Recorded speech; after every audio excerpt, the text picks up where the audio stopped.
आपका स्वागत है आपके अपने YouTube चैनल में चैंपियन 786 में। दोस्तों, इस चैनल में आप सभी देख सकते हैं हिंदी कहानियां। दोस्तों, तो चलिए शुरू करते हैं। केंटकी 24 2023। मुश्किल इस दुनिया में कुछ भी नहीं, फिर भी लोग अपने इरादे तोड़ देते हैं। अगर सच्चे दिल से हो चाहत कुछ पाने की, हो तो सितारे भी अपनी जगह छोड़ देते हैं। उस इंसान की है जिसने जिंदगी भर संघर्ष किया, असफलता और परेशानियों से जूझते रहे, फिर भी हार ना मानते हुए अपने प्रयासों को जारी रखा और अपने अंतिम दिनों में सफलता की एक ऐसी मिसाल कायम कर दी जिसे सुनकर कोई भी दांतों तले उंगली दबा देगा। ये कहानी है केंटकी फ्राइड चिकन कंपनी के फाउंडर कर्नल हॉलैंड सैंडर्स की। उनका जन्म 9 सितंबर 1890 को इंडियाना के एक शहर हेनरीविले में हुआ था। उनके पिता का नाम डेविड सैंडर्स और मां का नाम मार्गरेट सैंडर्स था। उनके अलावा उनका एक छोटा भाई और एक छोटी बहन भी थी। उनके घर में सब कुछ अच्छा चल रहा था, पर अचानक 1895 में गर्मी के दिनों में तेज बुखार की वजह से उनके पिता की मृत्यु हुई।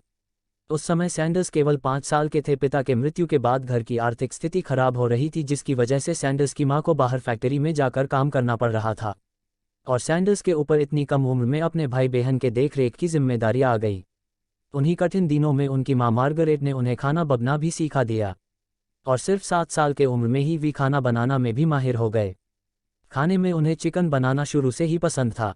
1902 में सैंडर्स के मां ने विलियम ब्रादेट नाम के इंसान से फिर से शादी कर ली। फिर उनका पूरा परिवार इंडियाना के ग्रीनवुड इलाके में रहने आ गया। सैंडर्स के सौतेले पिता सैंडर्स से बहुत नफरत करते थे, जिसके वजह से उनके अच्छे संबंध नहीं थे, और इन्हीं कारणों की वजह से हॉलैंड सैंडर्स ने अपना घर छोड़ दिया और फिर खेत में आकर रहने लगे।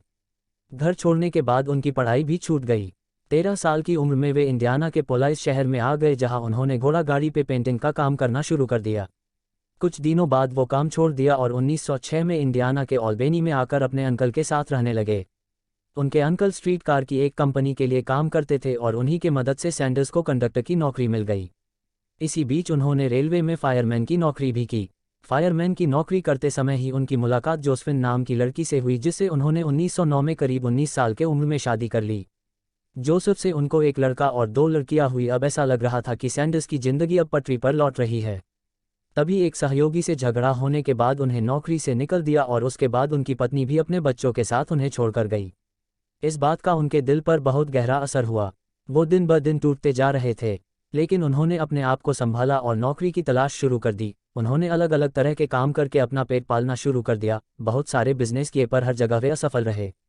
1929 में सैंडर्स केंटकी राज्य के छोटे से शहर कॉर्बिन में चले गए और अमेरिका के रूट 25 पर एक गैस स्टेशन खोला और उसी के बगल में एक छोटा सा रेस्टोरेंट भी खोला, जहां वह विशेष तरह का तला हुआ चिकन बनाने लगे, जिसे लोगों द्वारा बहुत पसंद किया जाने लगा।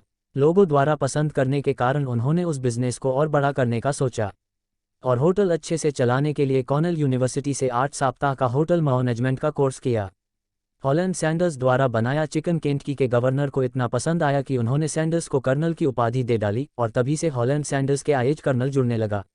1937 में सैंडर्स ने अपने होटल की कुछ और ब्रांचेस शुरू करने की कोशिश की, पर उनका ये प्रयास भी असफल रहा और कुछ ही सालों में हाईवे बनाना के कारण चल रहा था वो भी रेस्टोरेंट बंद हो गया। कुछ ही दिनों में जमा पूंजी भी खत्म हो गई। अब उनकी उम्र भी 62 साल हो चुकी थी और उन्होंने पूरे जीवन अपना पेट पालने के अलावा कुछ भी नहीं किया था, पर उन्हें अपने चिकन के रिसर्च पर पूरा विश्वास था। वो अपने मसले और चिकन लेकर मार्केटिंग करने निकल पड़े। उसके बाद उन्होंने अलग अलग रेस्टोरेंट से मिलना शुरू किया, पर किसने भी उनका साथ नहीं दिया। उन्होंने करीब 1000 रेस्टोरेंट की ठोकरें खाए और उसके बाद जाकर उन्हें उनका पहला कस्टमर मिला। लेकिन उसके बाद में हॉलैंड सैंडर ने कभी भी पीछे मुड़ कर नहीं देखा और देखते ही देखते अपने यूनिक चिकन रेसिपी की छाप छोड़ी। आज कर्नल सैंडर्स के 118 जोड़ देशों में 18,875 ब्रांचेस है। पहला कफ़े यूएसए में 1952 में खोला गया। आखिरकार अपर सफलताओं को पाने के बाद 16 डेक 1980 में 90 साल की उम्र में अमेरिका के केंटकी में हॉलैंड सैंडर्स की मृत्यु हुई। जब लोग 60 साल की उम्र में रिटायर होकर आराम की जिंदगी बिताते हैं, उससे ज़्यादा उम्र में भी सैंडर्स ने हार नहीं मानी और अपनी कोशिशों से दिखा दिया असंभव कुछ भी नहीं है।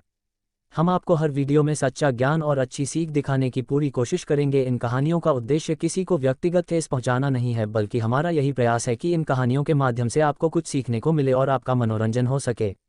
अगर आप भी कहानियां सुनने के शौकीन हैं तो हमारे इस चैनल यानी चैंपियन 786 यूट्यूब चैनल को अभी सब्सक्राइब कर लीजिए और साथ में घंटी को दबाकर ऑल पर सेट कर लीजिए, ताकि आने वाली वीडियो आपको तुरंत मिलती रहेगी। धन्यवाद।